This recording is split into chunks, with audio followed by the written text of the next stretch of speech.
Mayong adlaw mga igsoon, ani ana sab kita sa atong segment nga mao ang Sunday Reflection. Mahinaot ko nga sa nining paagi makakat-on kita mahitungod sa pagtulon-an sa atong buhi nga Dios.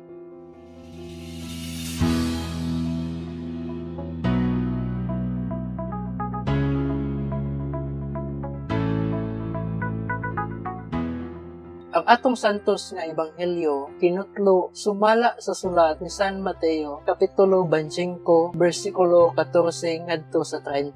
Ang atong ebanghelyo mga igsoon naghisgot kini sa tulo ka sulugoon nga gipiyalan sa ilang agalon. Diin ang unang sulugoon gitagaan og 5 ka denaryo, ay kaduha gitagaan og 2 ka denaryo, ug katulo gihatagan og 1 ka denaryo. Ug milabay ang pila ka adlaw mibalik ang ilang agalon aron pagsusi sa ilang mga sulugoon. Og ngadto ang unang sulugoon ang iyang 5 ka denaryo nahimong napulo, ay kaduha nahimong 4, ug ay katulo wala gitubo. Kay iya man kining gilubong sa yuta. Nganong ato manggisgutan kini mga igsoon nga maong sambingay? Unsa man di ay kalambigita na ini sa atong pagkinabuhi. Mga igsoon, ang maong sambingay malambigit kini sa atong pagkinabuhi. Diin ang agalon mao ang atong Dios nga Amahan ug ang mga sulugoon kita ang mga katawhan ni sa kalibutan. Usahay may sama kita sa maong duha ka sulugoon, katong una ug ikaduha. Nya naningkamot kita sa mga butang nga gipiyal sa Ginoo day kanato. Wa kini nato usiki. Sa unsang paagi, serbisyo kita sa uban, pinaagi sa atong mga bahandi, pinaagi sa atong time, paghatag og panahon alang sa uban, o ingon man pag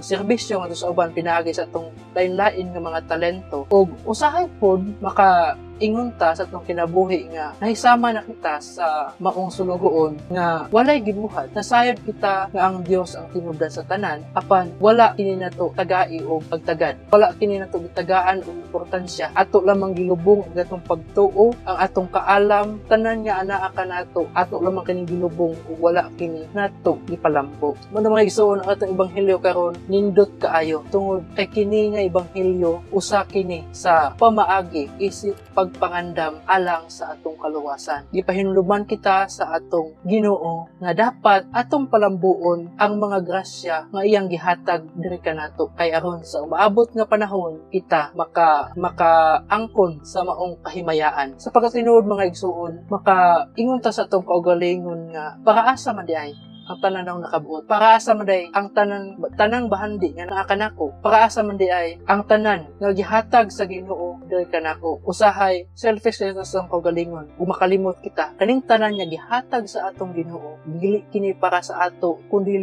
alang sa uban. Kay ngano man ang Ginoo mga igsoon musugotag sa dili ang iyang plano diri kanato nindot kaayo. Gusto niya nga mahiusa kita kaniya busa sa kanunay tagi pahinumduman niya. Na kaning tanan nga anaa kanato dapat ato kini ipaambit sa uban aron ako, ikaw, kitang tanan mahiusa ngadto kaniya. Nindot kadto ang mensahe mga igsoon. Manghinaot ko nga ato kining pamalandungan, ato kining i-apply sa atong tagsa-tagsa ka kinabuhi, bisan pa man sa atong kahuyang, bisan pa man sa atong mga kabalaka, laing-laing mga problema, atong hinduman sa kanunay mga igsoon. Nga ang Ginoo ang naghatag sa atong kinabuhi. Siya ang naghatag sa atong kusog. O kitang tanan niin kalibutan na lumalabay lamang busa magtukaw kita mga igsoon. Maningkamot kita nga mahisama kita sa maong duha ka sulugoon nga nakigbisog daningkamot aron ang katong salapi nga gipiyal kanila mulambo. Kay kung atong buhaton dili mahiuyon sa Ginoo, mahisama kita sa maong sulugoon diin ang iyang usa ka denaryo gikuha pagayon o gihatag ngadto sa sulugoon nga adunay na po ka denaryo aron mas mulambo pa kini. O kadtong sulugoon nga wa niya gipatubo ngadto lang ibutang sa gawas sa ngit-ngit nga lugar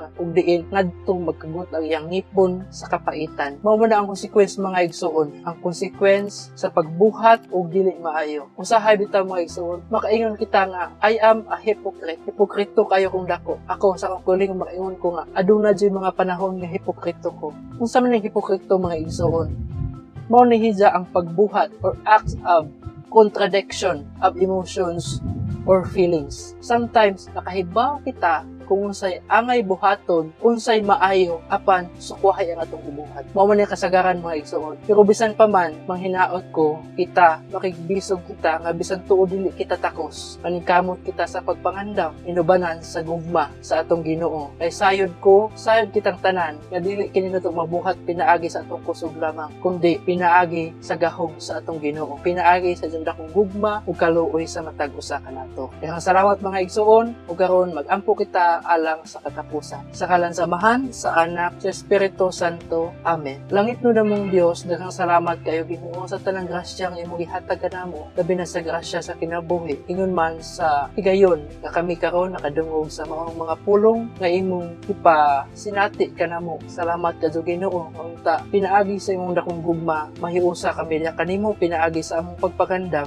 unta kami may sama sa duha ka sulugoon. Kananing kamot aron mo lambo ang ilang mga salapi. Ingon man ang among maayong buhat nga kini among mabuhat sa kanunay. Among mabuhat ang angay unta namong buhaton Ginoo. Ginoo daghang salamat ug pasaylo ka kami Ginoo sa mga pagbuhat namo, makasaypanan namo sa pagbuhat sa dili unta angay buhaton. Ginoo ipadala imong balang espiritu nga mo'y mga giya sa among tagatagsa ka una-una sa among kasing-kasing. Bisan pa man sa hulga sa panahon mga lingla sa daotan kami mamalig-on diya sa pag-alagad kanimo. Kanitanan mong ipangayo pinagi ni Kristo ang Ginoo. Amen. Sa kalan samahan sa Anak sa Espiritu Santo. Amen. Hangtod sa sunod nga Domingo mga igsoon, maguman-uban kita sa atong segment nga mao Sunday Reflection. I hope nga aduna mo'y gamay nga katunan mahitungod sa pagtulon-an sa atong buhi nga Dios. Ayaw kalimot sa pag-like mga igsoon, pag-share sa mga video kay sa nining paagi makahatag kini og dakong tabang alang sa kalambuan sa among ministry.